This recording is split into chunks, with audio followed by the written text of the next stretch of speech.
Yes, well, as we get older and older, I'm 77 right now. You can't live forever, you know. So if this procedure I'm going to have to clean the blood doesn't work, then I've got probably a few more months to make it before my kidneys shut down, you know. So that's kind of why I'm kind of going along with the interview at this time.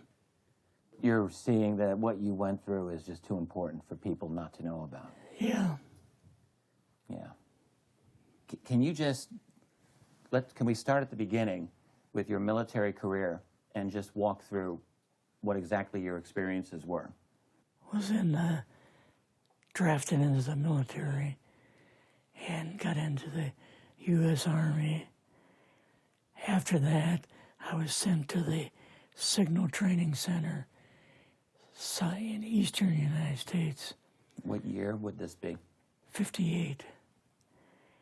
I went through the Signal Training course. And at that time, I went through the radio teletype course and also the cryptography course, crypto. They had 5 instructors that were getting out of military service. So they pulled the top 5 students, and I was 3rd in the class. So I got pulled as an instructor. Now, were you at this time also working yet for CIA? No. Not yet?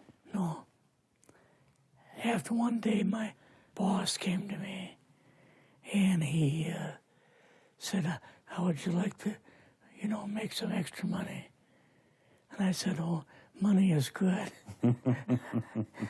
So he's explained to me that he could put it through, would have to get a top secret White House Q clearance for the job, And I thought, boy, must be a pretty exclusive thing, And I said, well, what is this? And he said that I'm director for the CIA for Eastern United States, And I said, oh, I didn't know that. And he said, you weren't supposed to. After about 6 weeks, my security clearance came through, and I got my CIA card. It was an ID card, like a credit card, where I could just go up to the door and slice it, walk right in. And my name at that time, I used a artificial name too. Never used my real name. I started working with him on the project he was on, and that was Project Blue Book, which was kind of partially a fraud. You're saying some of the Blue Book cases were completely fictitious? Yes. But the cases that we got came from, I think it was Fort Belvoir, Maryland. Fort Belvoir? Yeah, and it didn't come from the Pentagon, or it didn't come from CIA headquarters. But we would get reports about a certain sighting that they had in Mexico or Italy or something like that. And then we had people that would follow through on it, that would go out and interview the people to see if they were nutcases or if it was real, So they'd be going overseas frequently? Yeah, I wasn't, but I always stayed statewide. But the people we had working with us from the CIA would do that. We would get like a new report probably a couple times a week. I was coming into the Army fresh off the farm, so I really didn't have much knowledge of anything, but my boss filled me in on Project Blue Book and what they had found so far. as far as Greys and aliens and the Roswell incident. How did you feel when this first got dumped on you? When you first learned about this? I was just kind of overwhelmed with all of this, you know. And I said to him, I don't know if I'm going to be able to be a judge of this type of thing. What's real, what's not, when I don't have much knowledge of it, you know. So... What did he say? He said, well, we have to build the information as we go, and you'll see how this thing is working out. And then the other thing is, of course, you really weren't able to tell family or close friends, obviously. No, I couldn't tell anybody. In fact, I had to take a vow that I wouldn't tell anybody. A lot of it for 40 years, and more of it for 50 years, which is up in 2010. You're doing all this crypto work. You're looking at images, photographs, video. It's 1958, maybe the fall of 58. What happened after this? At that time, the Project Blue Book thing kind of went pot, you know. If you remember, back in those days, they kind of declared it as a nothing, you know. Mm-hmm. Right. And they were telling the world all UFOs are misidentifications, hoaxes, balloons. Psychological issues, whatever. Yes. Yeah. So my boss came to me and he says, we've both got a new assignment. And he says, oh, I said, where are we going? Oh, he says, we're going to the Capitol. We're going to be part of the Eisenhower push. He's trying to find out something about all about these aliens that MJ-12 was supposed to find out, but never sent back reports to him. The MJ-12, the UFO control group, were they calling it MJ-12 at that time? Yes.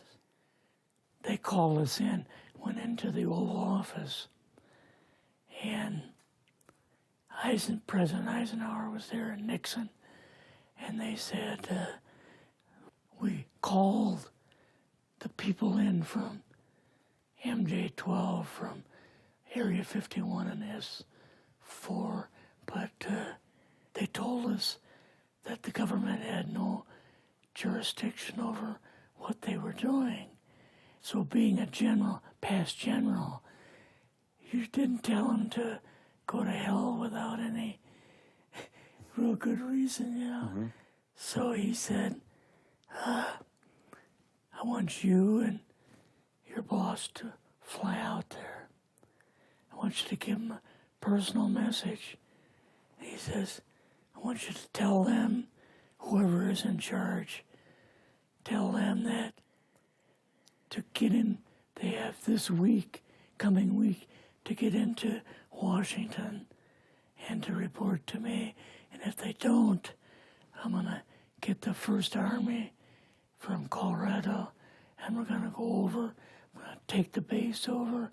I don't care what kind of classified material you got. We're going to rip this thing apart. Eisenhower was going to invade Area 51. Yeah, with the First Army. So you go out with your superior. Yes. You fly out.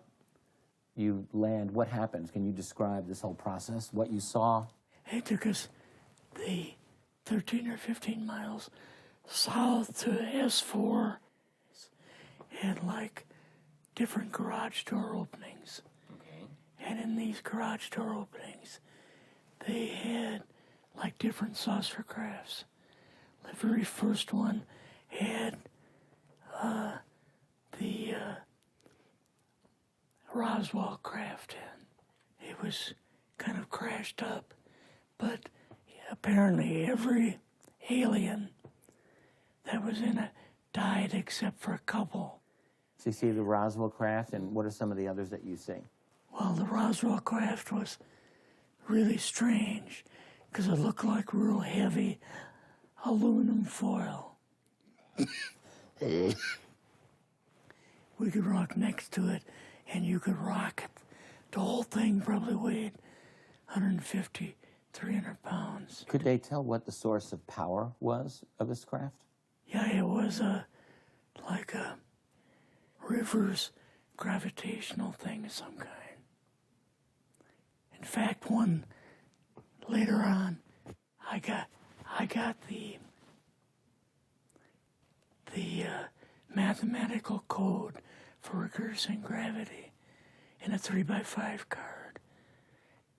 I guess there are different types of grays and so on.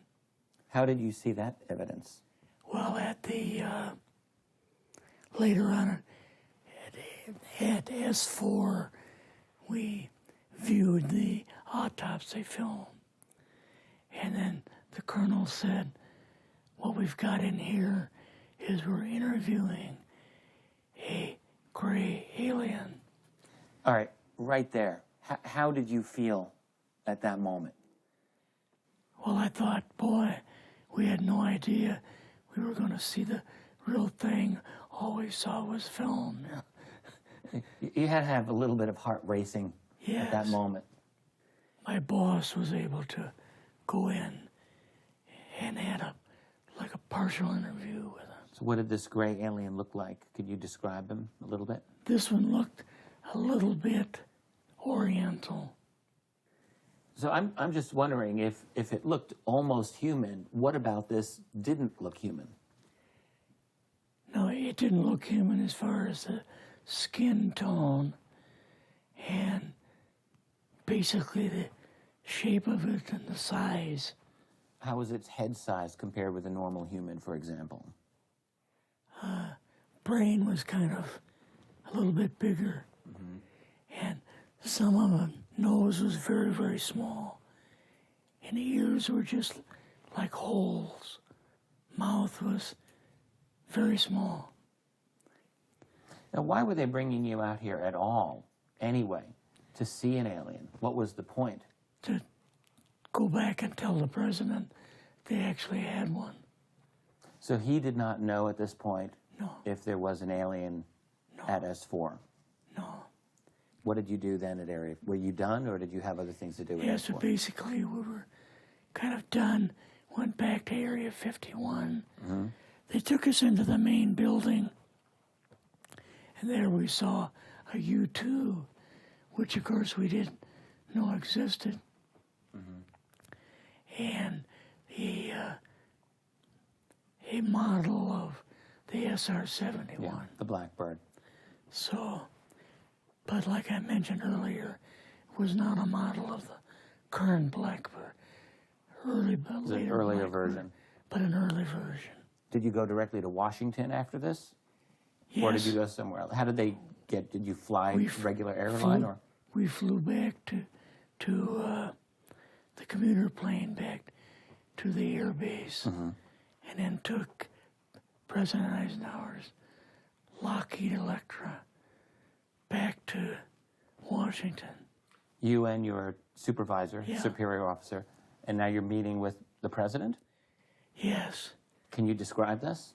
Well, we met with him in, the second story of the old OSS warehouse building.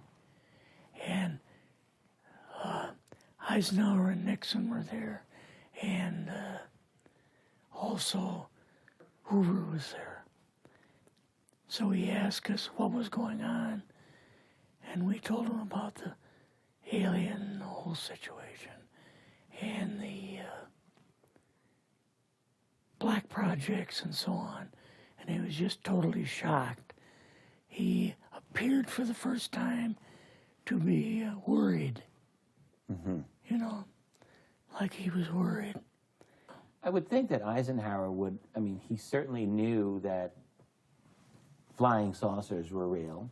Yes. He knew that there were aliens. So I guess I'm just wondering, what would he have been, really surprised about?